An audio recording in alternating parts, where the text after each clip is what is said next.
Իմ անունը Վարդուհի Ավագյանն է, 69 տարեկան, աստղաֆիզիկայի թոշակառու պրոֆեսոր, ողջ կյանքս նայել եմ երկինք, փնտրելով պատասխաններ, որոնք ընկած էին իմ ոտքերի տակ։ Տատիկս, Շուշանիկը, ասում էր, մեր ընտանիքը կարդում է ժամանակը աստղերից, ոչ թե ժամացույցներից։ Մտածում էի, պարզապես բանաստեղծություն է։ Բայց երբ թոռնուհիս, Աստղիկը, բերեց տատիկիս 5 գորգը համալսարանի լաբորատորիա, հետաքրքիր երկրաչափության համար, ամեն ինչ փոխվեց։ Աստղիկը ուսումնասիրում է տվյալների տեսողականացում մետրում։ Երբ սկանավորեց գորգը, ծրագիրը տվեց անսպասելի արդյունք, օբյեկտը պարունակում է 52 երկնային համակարգ, համապատասխանող 1147 թվականի աստղային դիրքերին։ 52. Տատիկս միշտ ասում էր, 52 շաբաթ, 52 սերունդ, 52 ճշմարտություն։ Տարա գորգը Երանի աստղադիտարան։ Դոկտոր Արամ Գրիգորյանը, իմ նախկին ասպիրանտը, վերլուծեց նախշերը ժամանակակից ծրագրակազմով։ Նրա դեմքը գունատվեց։ Պրոֆեսոր Ավագյան, սա ոչ թե դեկորատիվ գորգ է։ Սա աստղային քարտեզ է, ցույց տալով 52 գյուղատնտեսական ցիկլ ըստ լուսնային արային փուլերի։ Յուրաքանչյուր նախշ կոդավորված է բանած ոռոգման ժամանակի համար։ Հետազոտեցինք գորգի յուրաքանչյուր տարր։ Կարմիր թելերը ներկայացնում էին տնկման օրերը, կապույտները, ոռոգումը, ոսկեգույները, բերքահավաքը։ Երբ փոխարկեցինք ժամանակակից օրացույցի, համապատասխանությունը կատարյալ էր, 97.3% ճշգրտություն։ Բայց ամենազարմանալին գորգի ծայրին էր։ Փոքրագրով հայերեն Շուշանիկ, Լոնի դուստր, երկնքի դիտորդ, 1147-1171, թաքցրեցի իմ գիտելիքը 52 գորգերում, 52 վանքերում, 52 սերունդների համար։ Շուշանիկ։ Որոնեցի բոլոր միջնադարյան արխիվները։ Գտա մեկ նիշ, 1169 թվականի նամակ Անիի կաթողիկոսին։ Շուշանիկ կինը պնդում է, որ կարող է կանխատեսել երաշտը աստղերից։ Սա հերետիկոսություն է։ Բայց այս տարի նրա կանխատեսումները ճիշտ էին։ Ինչ անել։ Պատասխանը՝ թող շարունակի լռությամբ։ Աստված օգտագործում է տարօրինակ գործիքներ։ Լռությամբ։ 52 սերունդ լռություն։ Տատիկիս օրագրում գտա ավելին։ Նա գրել էր, 1915-ին, երբ թուրքերը եկան, մայրիկս փաթաթեց միայն 3 բան՝ հաց, ջուր, այս գորգը։ Ասաց, հացը կսպառվի, ջուրը կծարավենք, բայց գորգը կերակրի մեր թոռները։ Իմ ծառածառուկը, Հարություն Ավագյանը, փախավ Վանից այդ գորգով մեջքին։ Խորհրդային տարիներին տատիկս օգտագործում էր այն։ Նա տնկում էր ըստ գորգի խորհրդի, նրա բերքը միշտ ամենահարուստն էր գյուղում։ Հարանները ծաղրում էին, Շուշանիկը խոսում է իր գորգի հետ։ Նրանք չգիտեին, որ գորգը խոսում էր աստղերի լեզվով։ Աստղիկը ստեղծեց թվային քարտեզ։ Եթե տատիկիս գորգը ներկայացնում էր 1147 թվականը, պետք է լինեին 51 գորգ, յուրաքանչյուրը ցույց տալով տարբեր տարվա աստղային կոնֆիգուրացիա։ Բայց որտեղ։ Պատասխանը գորգի ինքը եղավ։ Երբ աստղիկը կիրառեց ռադիոգրաֆիա, հայտնաբերեցինք թաքնված մետաղական թելեր, դասավորված համակարգում։ Դրանք ձավորում էին քարտեզ մեծ հայքի, 52 կետերով։ 52 վանք։ 52 գորգ։ Կազմակերպեցինք արշավախումբ։ Իմ 69 տարիքում սկսեցի ճանապարհորդել Հայաստանում, Տաթից մինչ Գեղարդ, Սանահինից մինչ Հաղպատ։ Յուրաքանչյուր վանքում հարցրինք 5 գորգերի մասին։ Գեղարդում գտանք երկրորդը։ Խուցի պահապանը, 90-ամյա Զաբել մայրիկը, ցույց տվեց գորգ, փաթաթած աղոթարանում։ Իմ տատիկիս տատիկը բերել է 1850 ականներին։ Ասել է, սուրբ է, բայց չգիտեի ինչու։ Այդ գորգը ներկայացնում էր 1148 թվականը։ Մինույն ստորագրությունը Շուշանիկ, երկնքի դիտորդ։ 6 ամսում գտանք 43 գորգ։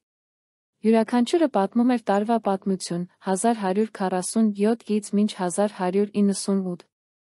52 տարի դիտարկումներ։ Շուշանիկը մահացել էր 24 տարեկանում, 1171-ին, բայց նրա աշակերտները շարունակել էին 27 տարի ավելի։ Դոկտոր Արամի թիմը վերծանեց կոդերը։ Շուշանիկը ստեղծել էր գյուղատնտեսական ալգորիթմ հիմնված վրա։ Լուսնային ցիկլերի, 29, 5 օր։ Արային դիրքի, սպասարկիչ ձմեռային օրադիրներ։ Յուպիտերի Վեներայի դիրքերի 12-ամյա 8-ամյա ցիկլեր։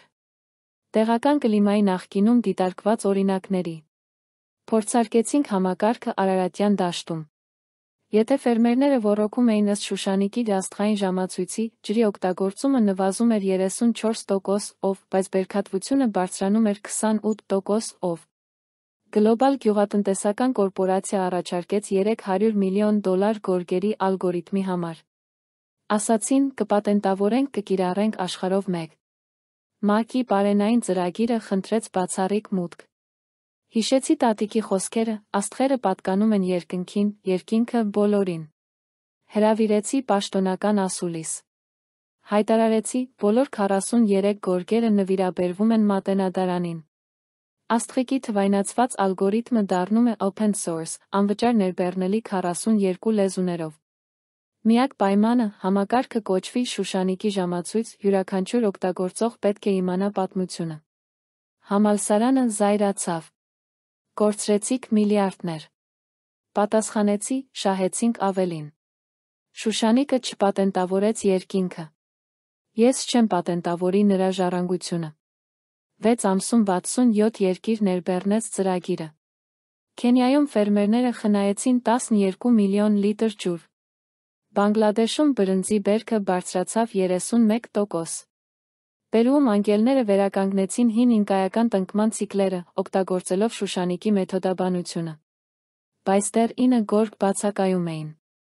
Տատիկիս օրագրի վերջին էջում գտա նշում, վերջին 9-ը գտնվում են այնտեղ, որտեղ այն ամենը սկսվեց։ Որտեղ Շուշանիկը առաջին անգամ տեսավ իր տեսիլքը։ Դոկտոր Արամը հետազոտեց միջնադարյան տեքստերը։ 1165 թվականի մատյանում գտավ, Անյում, մեծ աստղադիտարանի աշտարակում, Շուշանիկը գիշերները դիտում է երկինքը։ Կաթողիկոսը թույլ տվեց, քանի որ նրա հայրը, Լոնը, թագավորի խորհրդականն է։ Անի։ Բայց Անին այսօր ավերակ է թուրքական տարածքում։ Դիվանագիտական ճանապարհներով, միջազգային հնագիտական համագործակցությամբ հասանք Անին։ Գտանք աշտարակի հիմքերը։ 6 մետր խորությամբ, քարե տուփ, կնքված մոմով։ Ներսում 9 գորգ, կատարյալ պահպանված անոթային միջավայրում։ Յուրաքանչյուրը ներկայացնում էր 1199, 1207 թվականները։ Վերջինի վրա, երկար արձանագրություն։ Ես Շուշանիկը, Լոնի դուստրը, մահանում եմ 24 տարեկանում։ Բժիշկները չգիտեն ինչու։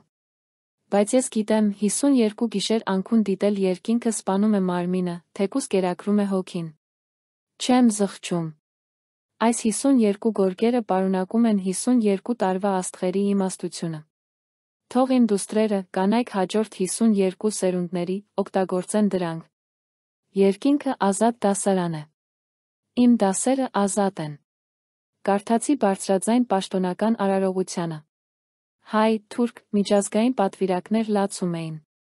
Այսօր բոլոր 52 գորգերը թվայնացված են 8 քվորակով։ Ցանկացած ոք կարող է ներբեռնել, ուսումնասիրել, օգտագործել։ Աստղիկը ստեղծեց հավելված, Skithem 18 միլիոն ներբեռնում առաջին տարում։ Ֆերմերները Արգենտինայից մինչ Վիետնամ հիմա տնկում են ըստ Շուշանիկի ժամացույցի։ ՆՍԿ-ն ճանաչեց աստղագյուղատնտեսությունը որպես ոչ նյութական ժառանգություն։ Իմ գրասենյակում կախեցի տատիկիս գորգը։ Ամեն առավոտ, երբ լույսը անցնում է պատուհանից, աստղային նախշերը փայլում են։ Նստում եմ, հիշում եմ տատիկիս ձեռքերը, հյուսելով տատիկի ձեռքերը, մինչ Շուշանիկի ձեռքերը 24 տարեկան, մահվան անկողնում, փորագրելով վերջին աստղերը իր վերջին գորգի վրա։ 52 սերունդ կանայք։ 52 գորգ։ 52 շաբաթ տարում։ 52 տարի դիտարկումներ։ Թվերը պատահական չեն։ Շուշանիկը վերադասավորել էր ժամանակը։ Երբ հարցնում են, ինչու չպահեցի արտոնագրերը, ցույց եմ տալիս երկինքը։ Պատենտավորել աստղերը։